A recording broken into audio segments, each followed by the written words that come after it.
Hi, welcome back to Dad Talk for part two of my conversation with my son TJ. If you're new to the channel and this is your first time, please like or subscribe. The conversation continues. So just to piggyback on that as well, so I remember becoming a father for the first time, and it does change you, right? Because now you're responsible for not only your wife, but now you're responsible for a child for the next 18 years. So always the first one is always draws at your emotions the most the first time around because it's new, like you were just talking about. It's an unfamiliar area that you're going into, and you got to say, well, how do we get it right? So I think what I've learned too, as being a parent of three, is that okay, the first one we try to do everything right with the first one, but then you get the second one and say, hey, we can kind of don't have to be always at 100%. We can be like at 80% or whatever. Yeah. But so the more kids that you get a hang of it.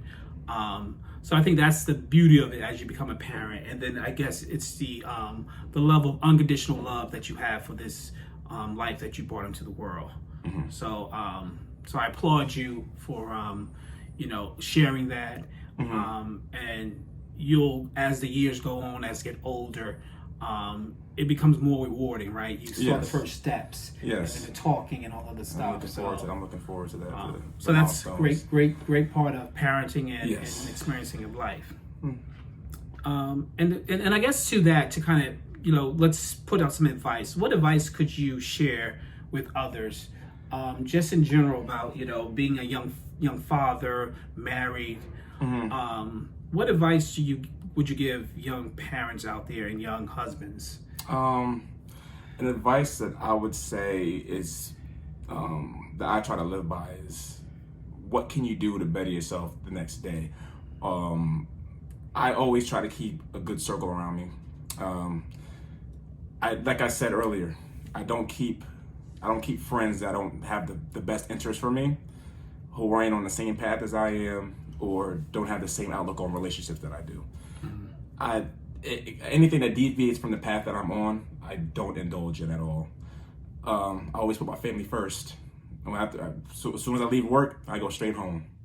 If I got plans, you make sure your wife knows, or you make sure it's that you at home at a good time, because you got kids. You got to always put your kids first. Always put your family first, no matter what. That you don't want to be selfish. You don't want to come off as inconsiderate, because that's a bad look on you as a young father, or as a father, period. As a husband, always be considerate of your wife's input. Always be considerate of the things you do that could affect her as well. You don't want to make her look like a dummy. You don't want to do out there doing dumb things and making her seem like that, she's oblivious to things that you do. Don't do that. Because anyway, but she'll always find out anyway. So, but just keep positivity around you. Always have that that sense of improving, and just always strive to improve. Right. I mean, and I guess to kind of to close out this segment, mm-hmm. Again, thank you, TJ, for sharing your experience. No problem. But I think it also is that sometimes there are males who are grown, or who are raised in a single parent household, whether it be the mother, whether it be the father, or what have you. And just because sometimes we're not equipped with all the necessary tools to become parents, mm-hmm. but we can learn from our situation, because a lot of folks say, hey, my dad wasn't there. I don't want to be like my dad. I want to be there. So There's always situations where you can break the cycle. So if your father wasn't there for you, be there for your child. And if your dad was there when you was there, get input from your dad. Strive to be better. Yeah, you can. Strive to be better than what he was. I don't know. Whatever you feel as though he would lack in. Yeah. And try to improve in that circle. Correct. It's because it's always right. It's always like, well, how do I add a little bit more? Right. Because the legacy is, because I always say, like, you have to be a better man than I have been. But it's all about creating a legacy for your kids.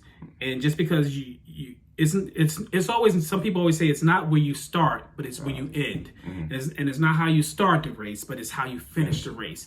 And you have a lot of years and times in between to get things right and to rectify situations. You will get things wrong. Correct. You're not perfect. I'm not perfect. Listen. And sometimes you feel like, man, I messed up so bad. I don't know how I'm gonna come back from this one. You will. Yeah. You'll bounce back. You'll always bounce back. If you want to bounce back. But it's like, don't ever sell yourself short. Being a father is being a father is not perfect. Being a father is being what's best for your child, being what's best for the family, and that's all you can do. As long as you give your best, whatever situation comes out of it, you should be satisfied with the outcome. As long as you did your best, don't sell yourself short. That's all I could. That's the best advice I can give for a young father and a young husband. Okay, cool. All right, so again, I'm Train, and it's my son. TJ, Train Jr. Train Jr. So this has been Dad Talk. Again, if you like, please like, comment, subscribe to the channel. Please do. And we'll be back with more candid conversations. Thank you. Thank you. Oh, yes, and you'll be seeing me a lot more. Thank you for watching. And hopefully you were able to gain some valuable insights from my conversation that I had with my son, TJ. Please be on the lookout for more content information from Dad Talk coming soon.